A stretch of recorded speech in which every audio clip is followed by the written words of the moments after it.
It is about जवानी, youth, और उसको हम किस तरह से देखते हैं। आप अगर उम्र दराज हैं, आप किस तरह से देखते हैं, या अगर आप जवान हैं, आप किस तरह से देखते हैं। ऑलराइट, तो यूथ को हम कई बार एक प्रॉब्लम की तरह देखते हैं, है ना। मैं भी ऑर्गेनाइजेशन में जाता हूँ, कहता हूँ जेन जी वेरी डिफिकल्ट टू हैंडल, है ना। प्रॉब्लम क्यों? क्योंकि वो अभी इमेच्योर हैं, वो अभी नहीं समझ रहे, उनको टाइम लगेगा। नाउ आई हैव नोटिस कि अगर आप किसी भी सेट को एक प्रॉब्लम बना दो ना, तो उसके अंदर पॉसिबिलिटी आप देखना बंद कर लेते हो। मुझे ऐसा लगता है कि जो यूथ है ना, क्योंकि मैं खुद भी यूथफुल हूं, I am continuously thinking of new things to do, इसलिए मुझे लगता है कि youth is not a problem, youth is the raw material. एक ऐसी चीज है जिससे कुछ अमेजिंग बन सकता है। मैं हमेशा पैशनेट रहता हूं उन चीजों के प्रति जो कुछ नया बनाने के लिए तैयार है, जिसमें पॉसिबिलिटी हो। तो आज के 5 सवाल उस रॉ मटेरियल के लिए जो शेप लेने के लिए, कुछ नया बनाने के लिए बेचैन है। ऑलराइट, तो नमस्कार, मैं हूं आशीष विद्यार्थी।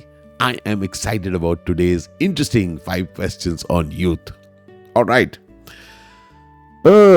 so why do elders keep saying wait? बड़ो बूढ़ो क्यों कहते रहते हो वेट करो भाई? अरे भैया, क्या है ना, क्योंकि जो बड़े हैं ना, एक बात समझ लो, उन लोगों ने अपनी जिंदगी में बहुत रिस्क लिए और उसकी उन्होंने कीमत भी चुकाई है।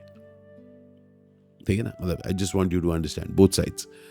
तो बड़े जो लोग हैं वो जिंदगी जी चुके हैं, रिस्क ले चुके हैं, गिर चुके हैं, तो उनको पता है कि उसका इम्पैक्ट क्या होता है। तो जब कोई बड़ा ये कहता है कि जरा वेट करो, सोच समझ के आगे बढ़ो, दरअसल वो उनका कंसर्न होता है। It's not just control, it's not just control, yes it is a bit of control, but concern बहुत ज्यादा है। पर कंसर्न और कंट्रोल में फर्क समझना जरूरी है। जैसे आप कहें कि कंट्रोल या somebody कमांडिंग यू, उस सब में उसमें फर्क है। आप सुन सकते हो, पर उनकी बातें सुन सकते हो, आप डेफिनेटली सुन सकते हो। So be lit up by their thoughts, पर रुकना जरूरी नहीं है। बी अवेयर, जैसे कहते हैं ना कि आप कहीं जा रहे हैं और कोई आपको कहता है भाई संभल के चलो, तो आप उनकी बात सुन लीजिए, संभल के पर चलिए, रुकिए मत। एडवाइस सुनने में कोई प्रॉब्लम नहीं है। जान लीजिए कि मुझे एडवाइस सुनने में कोई प्रॉब्लम नहीं है, पर मैं जिंदगी को कॉपी नहीं करूंगा। Now immediately what happens if you are clear with this, कि आप किसी को शट डाउन नहीं कर रहे, ठीक है। If you are a young person, आप किसी को शट डाउन नहीं कर रहे हैं, आप उनसे बातें सुन ले रहे हैं, but then go about crafting your life your way.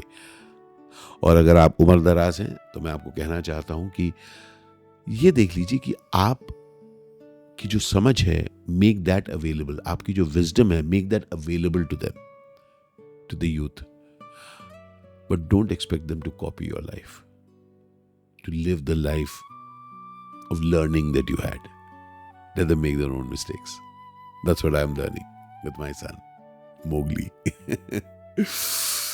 Yes. हम लोग सब जी रहे हैं। देखिए, कोई मास्टर नहीं है इस कमरे में, इस कॉन्वर्सेशन में। There is no master.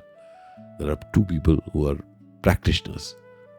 मैं भी प्रैक्टिस करता हूँ कुछ चीज़ें, आप भी, आपको भी मैं इनवाइट कर रहा हूँ उसको प्रैक्टिस करने के लिए। Alright? Take this on. Suggest, but don't expect people to follow what you are saying to them. Okay? All right. Question number 2. How do I respect experience without killing my instinct? All right. ये purely एक youth की तरफ से सवाल है। तो first of all, I appreciate the fact that you get that. You know, I've always felt कि जो जवान लोग होते हैं, मैं मोगली के साथ बात करता हूँ और बहुत सारी चीज़ों से मेरे से वो डिसएग्री करता है ना, और अपने एक्शंस लेता है। But I know that he respects my experience. At the same time, we do keep talking about that use others' experience but don't kill your instinct. क्योंकि जो इंस्टिंक्ट होता है ना, बहुत ही रॉ चीज़ होती है, बहुत ही पर्सनल चीज़ होती है। मैं अपनी ज़िंदगी में भी बताता हूँ, आप भी देखिए अपनी ज़िंदगी में, आपने अपनी ज़िंदगी में अपनी इंस्टिंक्ट से कुछ कॉल्स लिए हैं, एंड दैट्स ग्रेट, वंडरफुल। अब क्या होता है, जिन कॉल्स को आपने इंस्टिंक्ट के साथ लिया है, अब आपके वो नॉलेज बेस में आ गया है, इसको हम एक्सपीरियंस कहते हैं। अब वो आप शेयर करते हैं यंग लोगों के साथ। तो एक चीज़ समझनी ज़रूरी है कि एक्सपीरियंस ना एक तरीके से it's a rear view mirror, जहाँ से आपको पीछे की चीज़ें पता चल रही हैं, क्या क्या हुआ। जबकि इंस्टिंक्ट जो है ना, नेक्स्ट का सिग्नल है, द नेक्स्ट। अब पिछले एक्सपीरियंस में अलग सिचुएशंस थे जिसके बेसिस पे आपने इंस्टिंक्टिवली वो चीज़ किया था, लेकिन इस समय the scenario, the world, everything is changed. So allow the new instinct to be guided by past experience, but don't stop your present instinct. अब एक चीज और को हम क्लैरिफाई करते हैं, एक वर्ड इंस्टिंक्ट, इंस्टिंक्टिवली फील किया। अब अगर सिर्फ इंस्टिंक्ट पे अगर आप चलेंगे तो डेफिनेटली ठोकर लगेगी, ओनली इंस्टिंक्ट। लेकिन इन दोनों को ही चीजों को, दोनों को समझना बड़ा जरूरी है। इट्स नॉट दिस और दैट। सिर्फ इंस्टिंक्ट पे चलेंगे तो ठोकर खाओगे, और सिर्फ एक्सपीरियंस की बात सुनते रहोगे तो अपने इंस्टिंक्ट को किल कर दोगे। Game is of balancing both. सुनिए सबकी, करिए जो आप करना चाहते हैं। So you heard it all and do the amazing that you wish to do. That is very very important my friend. Experience रास्ता दिखा सकता है, लेकिन चलना फिर भी आपको है। तो walk with care, but walk. और आप जो उम्र दराज हैं, tell them to walk with care, but let them walk. उनको चलने दीजिए, ठीक है। प्लीज इन सब चीजों को आप अप्लाई कर सकते हैं और मुझे बता सकते हैं how you feeling. Question number 3, okay, entrepreneur है, लिखते हैं what if I fail very early. I guess आप किसी थॉट के बारे में बात कर रहे हैं, किसी कॉन्सेप्ट के बारे में। Failure if it's very early is definitely a gift. Failure if it comes later is also gift. देखो भाई, जो भी तुम्हारी जिंदगी में हुआ ना, वो एक गिफ्ट है, वो एक तोहफा है जिससे दुनिया और जिंदगी तुम्हें कुछ सिखा रही है। किसी भी उम्र में गिरने का मतलब होता है कि आप रिकवर कर सकते हैं अगर आप जिंदा हैं। समझ रहे हैं ना? इसलिए मैं लोगों को कहता हूं कि गिरने को इतनी असफलता मत मानो कि आप खुद के लिए कुछ बुरा सोचो। अरे भाई, जिंदगी अगर है तो जितनी बार भी आप गिरो, आप खड़े हो सकते हो। प्लीज अंडरस्टैंड, उम्मीद is the key in life. आप वो लिस्ट मत, वो फहरिस्त मत बनाइए कि कितनी बार में फेल हुआ और लोग भी आपको शायद बता रहे। Doesn't matter, don't listen. आप ये जान लीजिए, जितनी बार भी आप गिर रहे हैं, आपके पास उठने का वक्त है। हर एक उम्र में आप गिरेंगे, आप जवानी में भी गिरेंगे, आप बाद में भी गिरेंगे। आप याद रखिए, अगर आप गिरने से डर गए ना, तो फिर आप कुछ भी ट्राई नहीं करेंगे, आप रिस्क नहीं लेंगे। आप सोचेंगे मैं सही ढर्रे में चलता रहूं दूसरों की तरह, एंड बाय द वे उसमें भी कोई गारंटी नहीं है, रिस्क उसमें भी है। फेल होना एंड नहीं होता। मेरे लिए फेल होना is always a training, not just training कि आप उस चीज में दोबारा फेल नहीं हो, आपके मेंटल स्टेट को एक ट्रेनिंग है कि आई हैव गॉटन अप। जब मैं गिरा हूं तो आपको हिम्मत मिलती है, आप अपने कैरेक्टर को समझ पाते हो कि मैं गिर के हारने वालों में से नहीं हूं। और बाय द वे, जल्दी गिरने वाले देर से टूटने वालों से ज्यादा मजबूत होते हैं।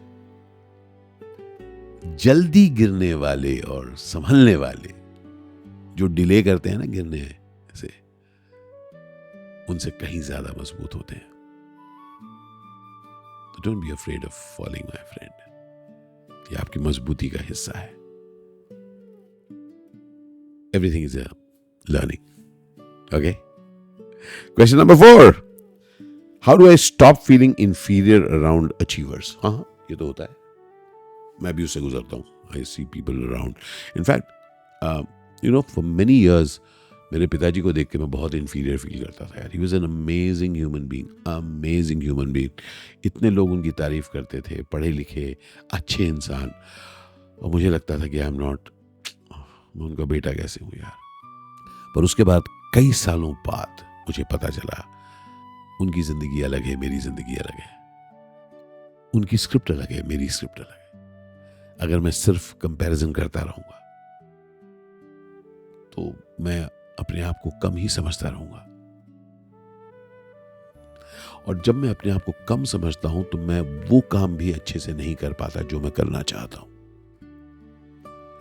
सो since that time I say good things about myself. मैं कंपेयर नहीं करता हूं, लोगों से सीखता हूं, और ये भी जानता हूं कि उनकी वो स्ट्रेंथ्स है, मेरी क्या स्ट्रेंथ्स है, उनकी क्या जरूरत है, मेरी क्या जरूरत है।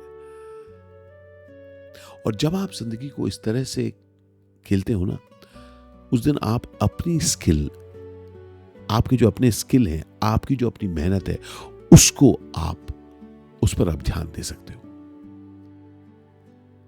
आप सिर्फ रेजोल्यूशंस, आप सिर्फ जज नहीं कर रहे अपने आप को, you are working on yourself. इन दोनों में फर्क है दोस्त।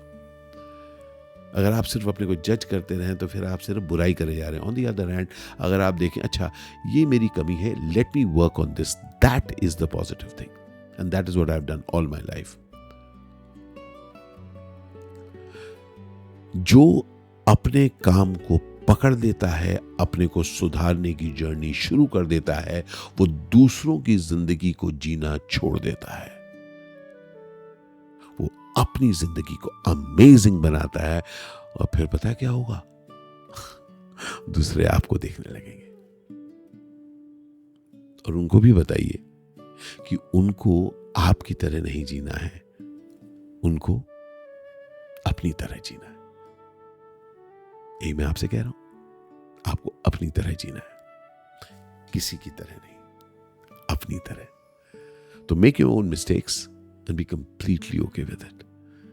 ओके, चलिए, fantastic. Next one, question number 5, what is the real job of youth? जवानी में हमको क्या करना चाहिए? क्या असली काम क्या है? कौन सा काम करना चाहिए? तो एक तो मैं कह दूंगा, भाई परफेक्ट नहीं बनना है तुमने। और एक और थोड़ी ऐसी बात, सिर्फ सेफ नहीं खेलना है। अब ये बोलते हुए भी एज अ फादर मैं बहुत हिल जाता हूं, बट मैं ये देखता हूं, मैं खुद भी कभी सेफ नहीं खेला हूं।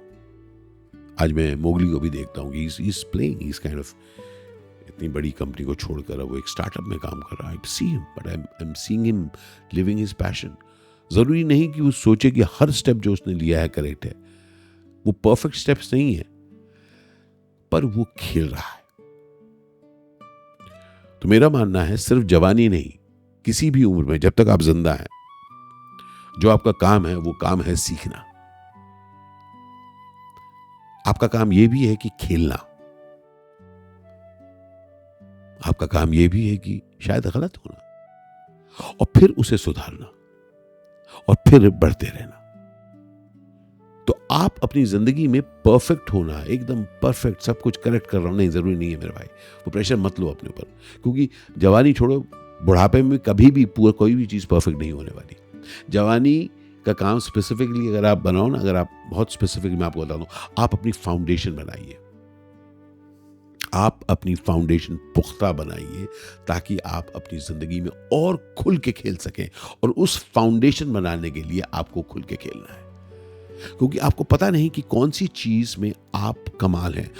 सो please keep exploring, because as you explore you will discover facets जो आपने कभी सोचे ही नहीं थे पॉसिबल है।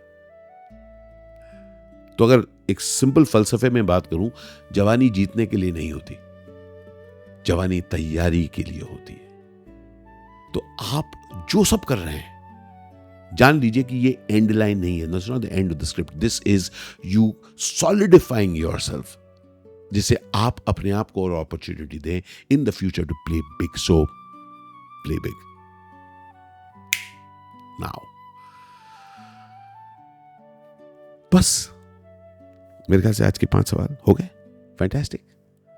तो मिलते हैं दोस्त अगले एपिसोड में 5 और सवालों के साथ. मुझे जरूर कमेंट्स में बताइएगा कि कैसे लग रहे हैं ये सवाल और जो मैं आपसे शेयर कर रहा हूं. अगर आपको अच्छा लग रहा है ये सब तो प्लीज इसे लाइक करिएगा, शेयर करिएगा, कमेंट जरूर करिएगा. ऑलराइट. और बताइएगा आप किन सवालों से जूझ रहे हैं. बहुत सारा प्यार. Love you.